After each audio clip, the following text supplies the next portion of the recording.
All right. So we've got topics, we've got bourbon. Hey there, everybody, it's Russ from Path Less Pedaled. And Toffer from the internet.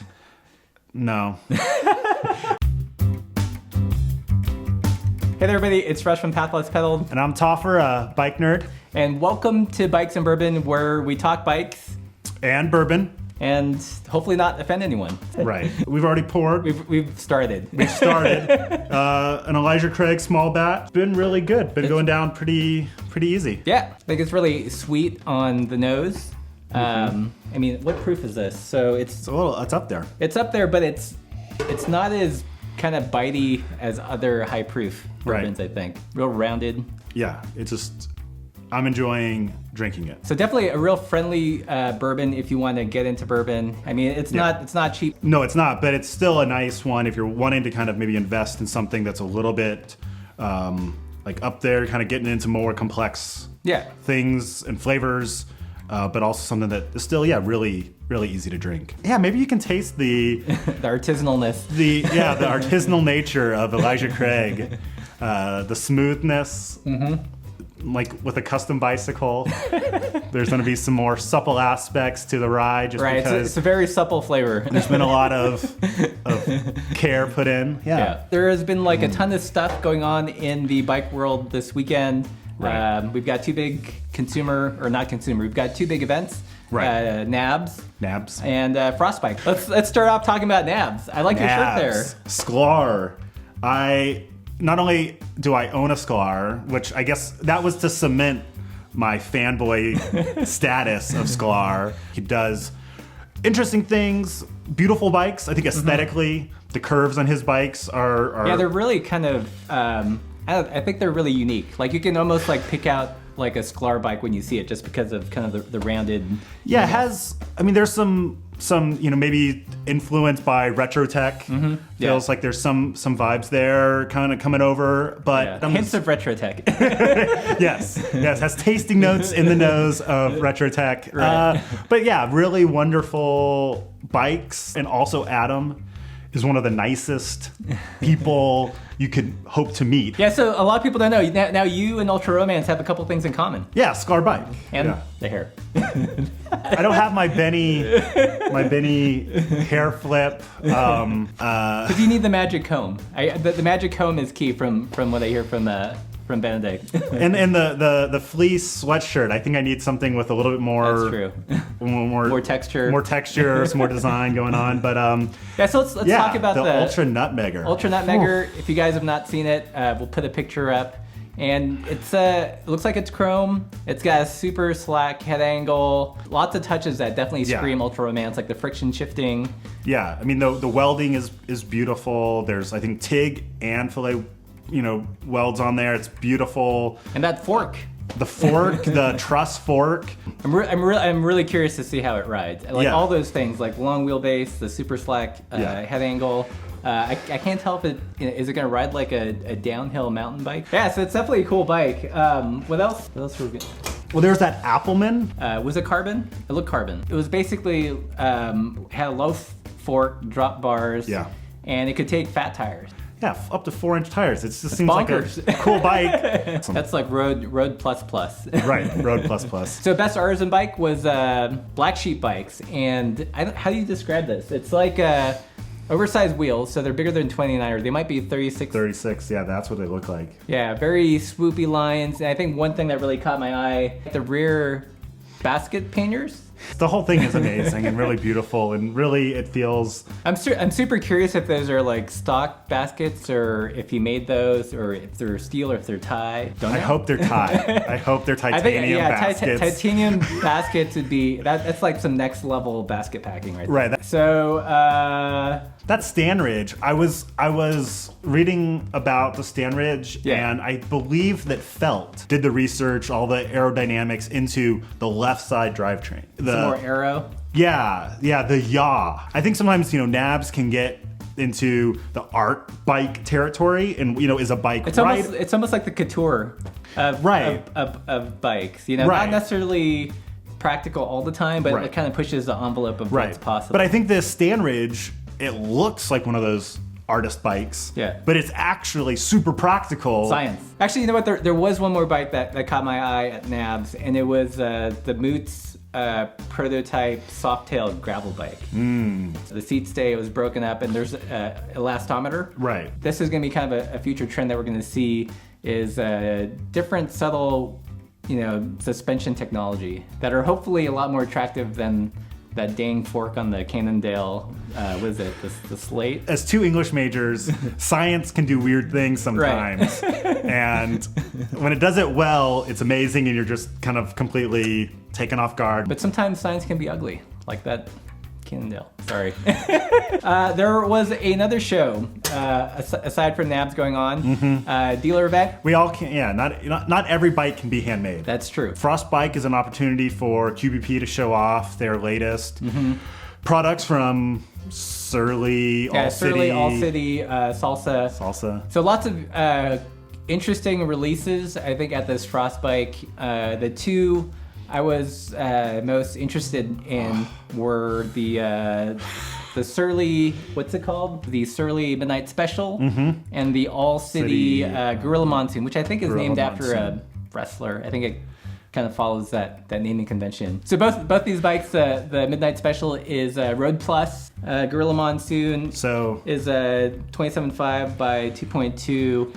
So basically what that tells me is that you can use the most supple compass tires on the Surly. You can fully enjoy the supple life. There's been some debate about whether, this move to 650B 27.5 is just marketing spin or is it actually practical. And I think it's actually practical. I mean, being a shorter rider, yes, it allows me to have bikes. I'm not a shorter rider. No, you're not a shorter rider. I understand. I enjoy the benefits of the more supple tire, and it doesn't lift the bike way too high, and I don't get toe overlap. Right. So lots of practical things, and it's also. This technology isn't new. That's what the Randy Nor bikes of old were 650B. I definitely appreciate the suspension, as light as it might be, but the suspension you can get from a supple tire, it just makes a difference. And you think to yourself, do I really need that? And then it turns out you do. You do need that. There are production bikes, yeah, that you can rock the supple the affordability.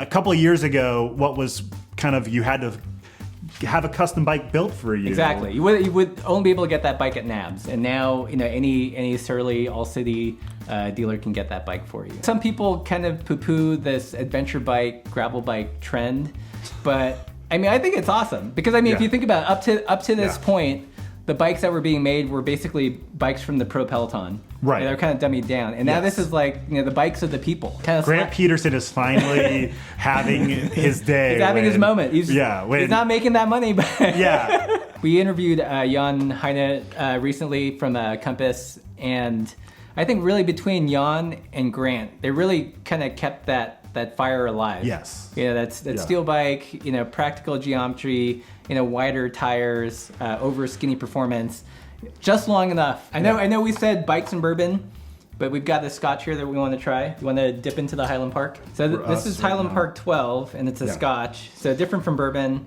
insofar as, country of origin, but also some characteristics I'm good. Oh, all right. We have different definitions of a suitable pour. We still have topics, man.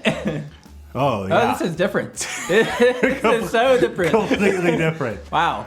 The bourbon is, bourbons tend to have kind of really are sweet on the nose. Yeah. This is, wow. Not sweet. No. It's, I'd say a little bit smoky. Smoky. Woody. This is definitely a 180 from the bourbon. Right. Yeah, we're really officially changing gears.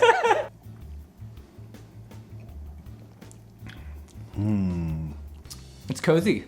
Yeah. It kind of tastes like campfire. It hits you a little bit that you're drinking whiskey. I feel like that's where the Elijah Craig was much mellower. Yeah. And it felt smoother going down. Viking Honor.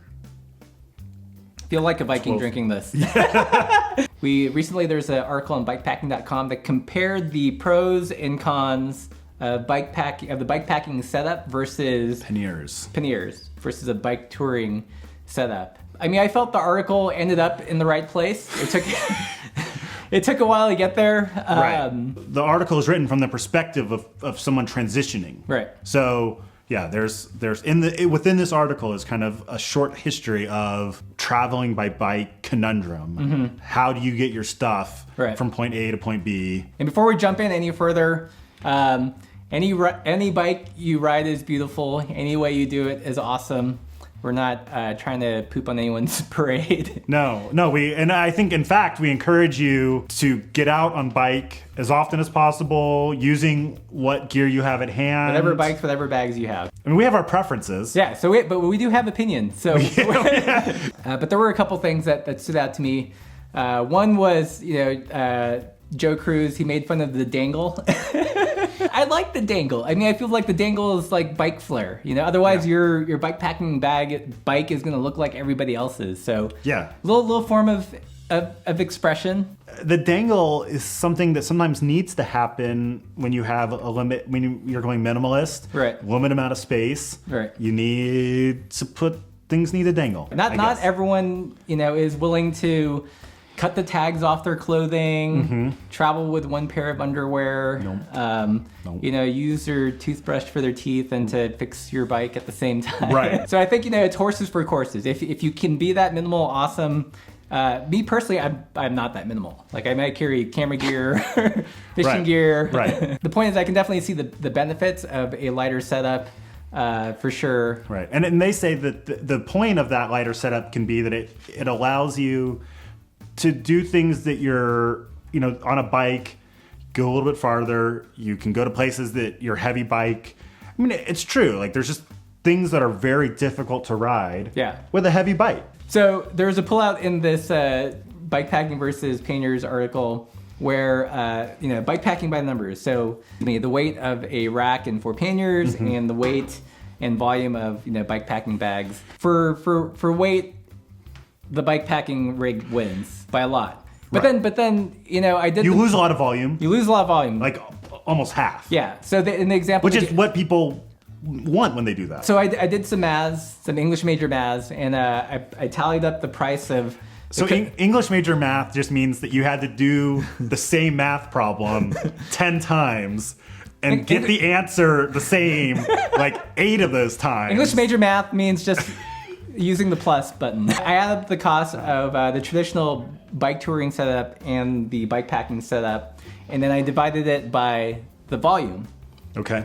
Right, because it said bikepacking by numbers, but it missed one important number. I feel, in my opinion, monies. The monies number. Money's number. The price per liter for a bikepacking setup is $15 a liter, and the price per liter volume for the bike touring setup was $7. Like, if you did an equivalent bike touring setup, but limited it to the 42 liter capacity of the bikepacking setup. That they talk about in the article. Yeah, their ideal bikepacking carry portage-ish. It would only come out to $9 a liter. Okay. So I feel like you could get the same capacity. Granted, you've got racks and panniers, and then, oh my God, it's going to rattle a little bit, but it's going to cost still half the price. I think one of the things that you and I are both really interested in are some of the new micro panniers that are coming out. One thing that we love about bikepacking is the explosion of cottage makers. Kyle from Outer Shell does. He's in the Bay Area. Yeah, he has this micro pannier, which is like a new thing that he's developing or that he's working out, and then there's Andrew the Maker, ATM.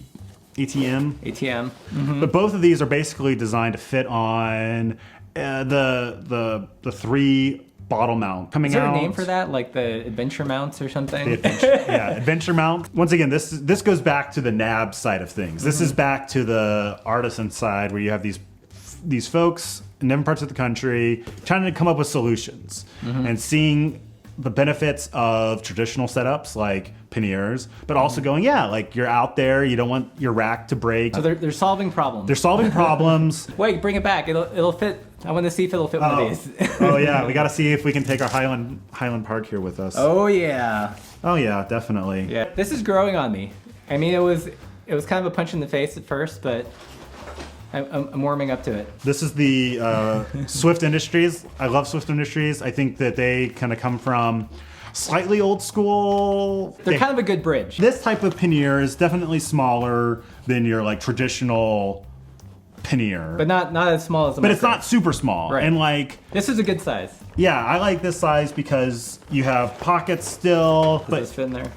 Little tight. Okay, you can't go whiskey packing on the external pocket. Like this painter, I mean, it seems old school to have bungees, like a hook and bungee, compared to like clips or something. But this actually works really well, like, cause there's always constant tension. Yeah. You can adjust the tension with these, so it'll be on the rack, and you actually avoid the dreaded rattle. Right. Yeah, their bags are super versatile. Like, you can use this for commuting. You can fit a computer in here, no problem. Right. And you can go on adventures with it. Right. And not overpacked, because it's a fairly like slim kind of pannier. Holy snowing outside. Those are some big flakes. All right, so the last part of Bikes and Bourbon is where we talk about the social medias. Are there any social medias? I think it's just Instagram. I heard there's one like the Book of Faces or something. Yeah, the Book of Faces. People sometimes just put words up there. Right. I need pictures. I'm a visual learner. I want pictures. Some rumors have been circulating that Bicycle Pubes as not the truth. Right. But you should check out Bicycle Pubes. Yes. I just like that it also has a built-in mystery. Like, who is Bicycle Pubes? And because he truly does have his finger on the pulse. Another account is that I discovered recently that I'm enjoying following is I Suppose. It's AYESUPPOSE, and it's her goal to be the first African-American woman pro cyclist. So it's been kind of following her journey, which is pretty cool. Yeah, it's nice. It's nice to see not just the same people. And by the same people, I think white guys. Yes. It's not always the same people, but it's always a white guy. So really represented. Representation matters, and it's like to see when you're scrolling through Instagram, somebody that cares about the same thing you do, and you get to learn what their experience is. Yeah, I'm hoping I'm hoping to get her on PLP Talks and interview her more at length. With all that, I hope you guys enjoyed this inaugural episode of Bikes and Bourbon. Hopefully it won't be our last. We'll see if our livers can take it. But till then, ride bikes. Do good. Travel. Ride bikes, travel, do good. So ride bikes. Travel. Then do good. Do good. I think it also throws me off. So there's two words, one word, two words. Yeah, symmetry. So until next time, ride bikes. Travel. And do good. Cheers.